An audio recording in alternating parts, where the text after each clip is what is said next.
So here it is, and prophetic people have really heavy on us. We have a tough time because at this time every year, we have to come up with what God might be doing next year. Somewhere along the way, the Lord finally said to me, you need to let me do what I'm going to do and quit telling people what you think I'm going to do. And so I'm not as much into that as I used to be because I don't have to be anymore. Just get on YouTube, just get on television, just get on social media.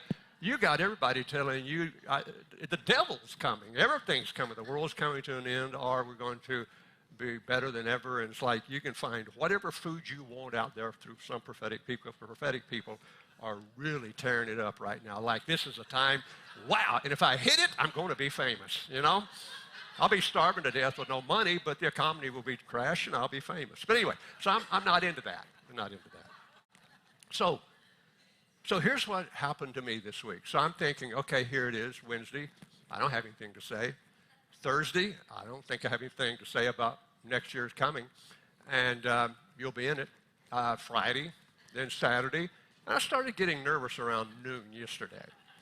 And I thought, Lord, we've walked together for a long time, and I've learned one thing about you. You're just consistently late. Even Lazarus had to go through that with you. It's like, it's just I don't know what it is. I'm not arguing with you about that. It just seems to be something, you just enjoy being late to a bunch of hurried people.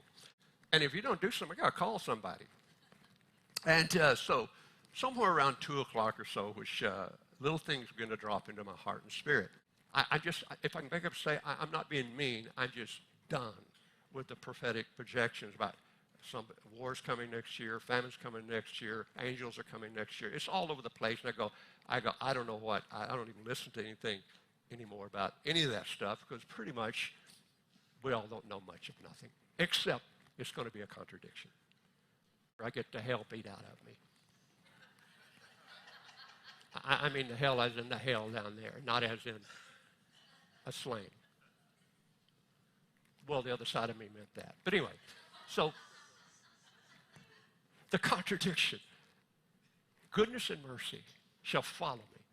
Now, goodness and mercy, and I was thinking for instant, it's all about instant. We want goodness and mercy to come in as an atomic boom in our room in 3 seconds. No. Goodness and mercy is going to follow behind me all the days of my life. One theologian says, it says unfailing love will chase me. And it comes from the derivative of a hunter who will track down, as a hunter would track his prey down. The love of God, his unfailing love, is tracking you down. I like that. And he is a great hunter, and he's a great shepherd, and he never misses a sheep. He counts the sheep. By the way, a good shepherd doesn't count the sheep to see how many is there. He counts the sheep to see who's lost. We have a shepherd system that counts the sheep to see how many's in our sheepfold instead of counting the sheep to see who strayed away. For the good shepherd doesn't stay with the numbers. The good shepherd goes after the one that's left. God, when do we ever get there? I don't know. And finally he says, and because of that, I will dwell in the house of the Lord forever and forever. So, have you had some bad stuff? Get ready for some more. But the stronger it gets, and the bigger it gets, the stronger and bigger with the blessing of God and the good things become in your life. God understands and knows how and will offset the bad with the good.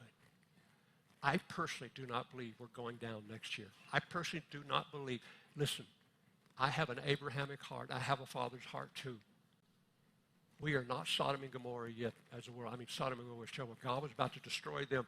And Abraham, who was a friend of God, didn't say, oh, God, you're about to destroy them. Get me on Hebrew radio right now. I'm prophesying this on the platform. This is going down. No, he goes, no. I'm a father. You're a father. Let's talk about this. And he talked to God, and he reasoned with God to spare, and God would have spared that city. because of the influence of Abraham.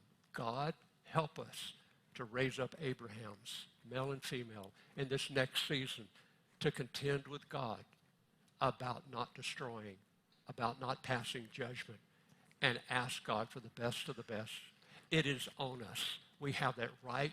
We have that privilege. He's a father, and if you've ever had a child, you know darn well your child can talk you into stuff. Why? Because you love them. And goodness and mercy will always follow. We're too quick for judgment. We're too quick for bad stuff. We're too quick for next year we're going down. We're too quick for we're running out of this. We're too quick for everything is going to explode.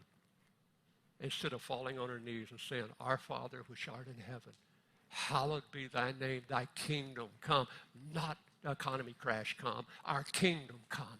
I personally do not believe the economy is going to crash. I believe some of us will be able to experience the best of the best times we ever had financially. I personally believe that he's a good father. And I personally believe he is a father of us as he was a father of Joseph, even though a famine struck the whole place. God gave Joseph reason and interpretation to sidestep it. And in the worst of times, Joseph experienced the best of times. I'm a Joseph, and I refuse to walk on the other side of that line and believe that the worst of the worst has come. If it does, it's all right, because I have the best of the best in my corner. And I'm going to be all right. You're going to be fine. Stop the fear-mongering. Stop the stuff. I mean, listen, what if it's true? Well, in about 6 months, we'll know which prophetic words are true or not.